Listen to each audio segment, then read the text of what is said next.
warahmatullahi wabarakatuh. Kami dari kelompok 7 akan memaparkan materi mengenai pengawasan, pertanggungjawaban, serta permasalahan dalam APBN dan APBD. Sebelumnya, izinkan kami perkenalkan diri terlebih dahulu. Saya Mutia Ayudya Maisa Fatma. Saya Repa Ramdayanti. Saya Farid Ardia. Saya Inaya Putri. Saya Amnaulia Ramadhani. Selamat menyaksikan video dari kelompok kami. Jadi, pengelolaan keuangan negara merupakan aspek penting dalam mewujudkan pemerintahan yang transparan, profesional, dan akuntabel.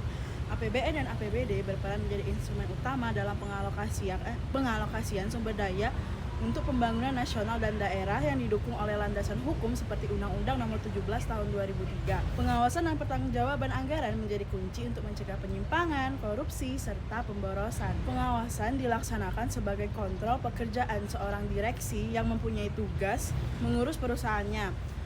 Lembaga seperti BPK, BPKP, APIP, DPR, dan DPRD memiliki peran penting dalam memastikan anggaran digunakan secara efektif sesuai peraturan. Namun, berbagai permasalahan masih terus muncul dalam implementasinya, seperti lemahnya koordinasi antar lembaga pengawas, terbatasnya sumber daya, kurangnya tindak lanjut dari hasil pemeriksaan, serta masih maraknya kasus penyimpangan dan korupsi anggaran. Kondisi ini menunjukkan adanya permasalahan struktural dan sistematik yang perlu dianalisis secara mendalam untuk merumuskan upaya perbaikan yang efektif dalam mewujudkan pengelolaan keuangan negara dan daerah yang lebih transparan dan akuntabel, serta berorientasi pada kesejahteraan masyarakat. Baik, selanjutnya saya akan memaparkan mengenai pengawasan dan pertanggungjawaban dalam APBN. APBN merupakan instrumen utama kebijakan fiskal yang berfungsi untuk mendukung pertumbuhan ekonomi, pemerataan pembangunan, serta stabilitas ekonomi nasional. Selain sebagai alat alokasi dan distribusi anggaran, APBN juga berperan sebagai sarana otorisasi, perencanaan, dan pengawasan dalam pengelolaan keuangan negara. Pengawasan terhadap APBN dilakukan untuk memastikan anggaran digunakan secara transparan, efektif, dan sesuai ketentuan. Pengawasan dilaksanakan oleh berbagai lembaga, antara lain yang pertama BPK sebagai pengawas eksternal independen yang memeriksa pengelolaan dan pertanggungjawaban keuangan negara. BPKP sebagai pengawas internal yang mendukung pemerintah dalam audit dan pengendalian internal. APIP yang melakukan audit, evaluasi, dan pengawasan intern di kementerian atau lembaga. DPR yang memiliki fungsi penganggaran dan pengawasan terhadap pelaksanaan APBN. Jadi melalui koordinasi antara lembaga tersebut, pengawasan APBN diharapkan mampu menjaga akuntabilitas, mencegah penyalahgunaan anggaran, serta memastikan bahwa pengelolaan keuangan negara berjalan sesuai prinsip good governance. Baiklah, di sini saya akan menjelaskan mengenai permasalahan dalam pengawasan dan pertanggungjawaban APBN. Menurut Santoso et al. Pada tahun 2023, pengawasan terhadap pengelolaan dan belanja APBD maupun APBN bertujuan memastikan bahwa penggunaan anggaran berjalan tepat sasaran sesuai dengan alokasi pemerintah, serta mencegah munculnya potensi kerugian negara. Namun dalam praktiknya, proses pengawasan APBN masih menghadapi berbagai permasalahan struktural dan teknis yang menghambat efektivitas pengelolaan keuangan negara. Permasalahan dalam pengawasan dan pertanggungjawaban APBN secara umum mencerminkan tantangan yang masih dihadapi dalam upaya mewujudkan tata kelola keuangan negara yang transparan dan akuntabel. Adapun permasalahan dalam pengawasan dan pertanggungjawaban APBN sebagai berikut. Pertama, adanya keterlambatan penyampaian laporan keuangan oleh instansi pemerintah, baik di tingkat pusat maupun daerah. Masih sering terjadi. Dua, ketidaksesuaian antara lokasi anggaran dan realisasi kegiatan di lapangan menunjukkan lemahnya perencanaan, koordinasi antar instansi, serta kurang optimalnya kemampuan implementasi kebijakan. Yang ketiga adalah lemahnya sistem pengendalian internal, memperbesar resiko penyimpangan dalam penggunaan dana publik. Terakhir, ada kurangnya transparansi dan akuntabilitas pada sejumlah lembaga pemerintah, mengurangi efektivitas pengawasan karena publik dan lembaga pengawas eksternal tidak mendapatkan informasi yang memadai untuk menilai kinerja keuangan negara. Baiklah, selanjutnya kita akan membahas mengenai pengawasan dan pertanggungjawaban APBD. Jadi, pengelolaan anggaran pendapatan dan belanja daerah atau APBD ini memiliki peran vital dalam penyelenggaraan pemerintahan daerah di Indonesia. menurut HASIS dan Pidada 2024. APBD merupakan rencana keuangan tahunan daerah yang digunakan pemerintah daerah untuk melaksanakan program pembangunan. Pengelolaan APBD harus dilakukan secara transparan dan akuntabel, mulai dari tahap perencanaan, penyusunan, hingga pelaksanaan agar sesuai dengan kebutuhan masyarakat dan peraturan yang berlaku. Pengawasan APBD melibatkan berbagai lembaga, terutama DPRD, yang memiliki kewenangan melakukan pemeriksaan, meminta keterangan, serta memastikan penggunaan anggaran daerah berjalan sesuai ketentuan. Pengawasan dilakukan melalui dua mekanisme utama. Yang pertama, pengawasan langsung, yaitu penyerapan aspirasi masyarakat untuk memastikan kebijakan APBD ini mencerminkan kebutuhan daerah. Yang kedua, pengawasan tidak langsung, melalui evaluasi laporan dan kemitraan DPRD dengan SKPD. Selain DPRD, pengawasan juga melibatkan Kementerian Dalam Negeri dan BPK yang memastikan tata kelola keuangan daerah sesuai prinsip akuntabilitas dan asas-asas umum pemerintahan yang baik atau AUPB. Pertanggungjawaban APBD diwujudkan melalui penyusunan laporan keuangan, pemungutan pendapatan daerah, fungsi bendahara umum, serta pelaksanaan kebijakan anggaran yang harus dapat dipertanggungjawabkan kepada DPRD dan masyarakat. Baik, pada kesempatan ini saya akan memaparkan secara ringkas beberapa permasalahan yang masih dihadapi dalam pengawasan APBD oleh DPRD. Secara prinsip, pengawasan ini bertujuan memastikan anggaran daerah dikelola secara transparan, akuntabel, dan sesuai dengan rencana pembangunan. Namun, dalam praktiknya, masih terdapat beberapa kendala yang menghambat efektivitas pengawasan. Permasalahan pertama adalah lemahnya dokumentasi pengawasan.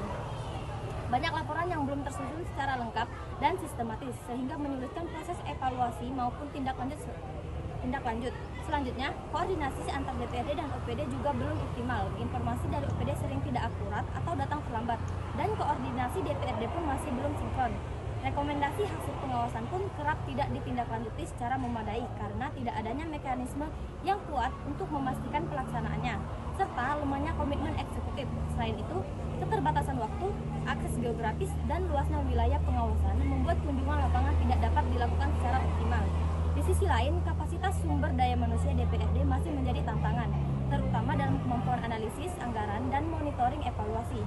Rendahnya transparansi laporan anggaran juga memperumit proses verifikasi data. Pemanfaatan teknologi dalam pengawasan pun masih terbatas, karena banyak proses masih dilakukan secara manual.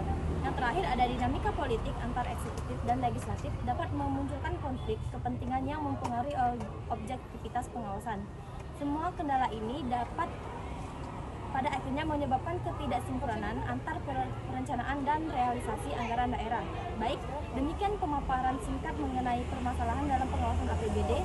Semoga dapat memberikan gambaran lebih jelas mengenai tantangan yang dihadapi dalam proses Nah, selanjutnya kita akan membahas mengenai upaya perbaikan pengawasan dan pertanggungjawaban APBN dan APBD. Nah, upaya perbaikan dan pengawasan dan pertanggungjawaban APBN maupun APBD harus dilakukan secara menyeluruh melalui penguatan kelembagaan, peningkatan transparansi, dan pemanfaatan teknologi agar proses pengawasan lebih efektif dan mampu mencegah penyimpangan. Menurut Yuliani et al. 2024, penguatan lembaga pengawasan APIP, BPKP, BPK perlu peningkatan kapasitas profesionalisme dan kewenangan lembaga audit agar pemeriksaan anggaran lebih mendalam dan responsif. Menurut Aprilia dan Usman 2023, optimalisasi sistem pengendalian intern pemerintah atau SPIP perlu diperkuat sebagai mekanisme pengawasan internal untuk menjamin efisiensi, efektivitas, dan keandalan pengelolaan anggaran. Yang ketiga, menurut Octaviani et al. 2022, penerapan early warning system peringatan dini diperlukan untuk mendeteksi indikasi penyimpangan sejak awal melalui sinergi APIP, BPKP, BPK, dan aparat penegak hukum. Nah, upaya perbaikan pengawasan APBN dan APBD menurut pandangan para ahli tersebut menegaskan bahwa penguatan lembaga pengawasan, optimalisasi SPIP, dan penerapan early warning system merupakan langkah fundamental untuk memastikan pengelolaan anggaran ini berjalan lebih efektif, terkontrol, dan mampu mencegah penyimpangan sejak tahap awal. Baik, di sini saya akan menjelaskan mengenai dua contoh studi kasus yang kami angkat. Yang pertama itu studi kasus dari pusat, lalu yang kedua itu studi kasus dari daerah.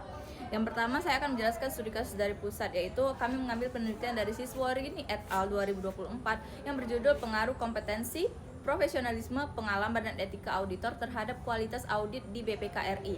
Baik, penelitian ini bertujuan untuk menganalisis 4 variabel utama yang mempengaruhi kualitas audit pada BPK RI AKN 3. Yang pertama itu variabel kompetensi, variabel profesionalisme, variabel pengalaman kerja, dan variabel etika auditor dengan total populasi sebanyak 277 auditor, namun sampel yang diambil hanya 74 auditor.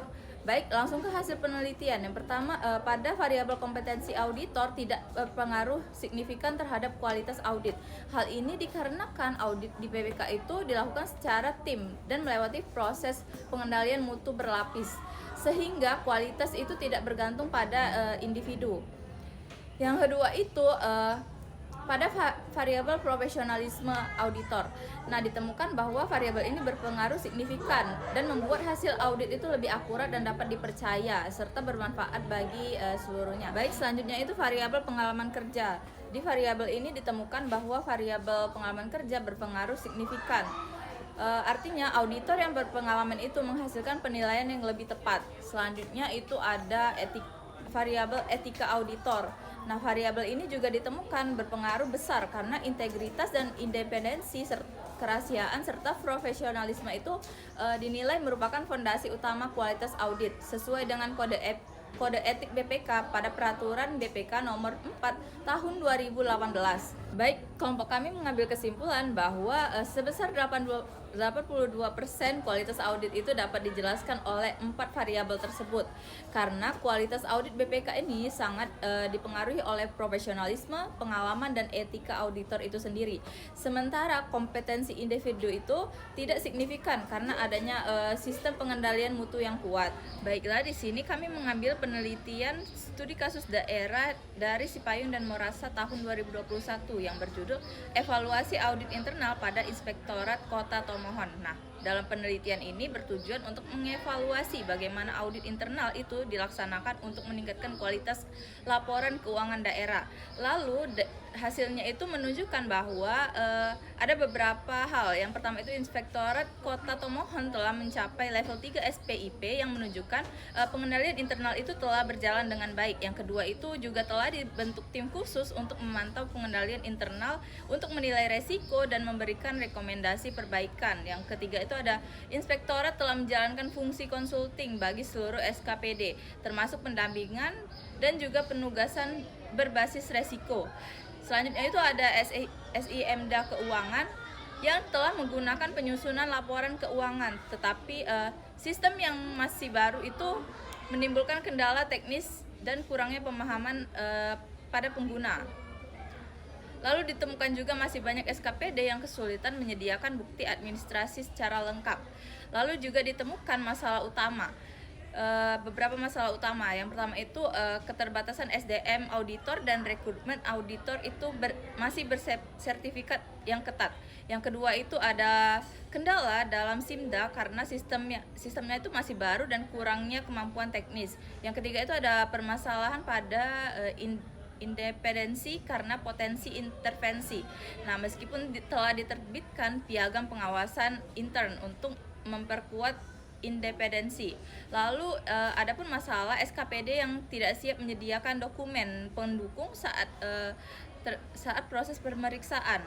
Lalu ditarik kesimpulan bahwa audit internal itu telah berjalan mendukung dan peningkatan kualitas laporan keuangan itu meningkat, namun masih terkendala SDM.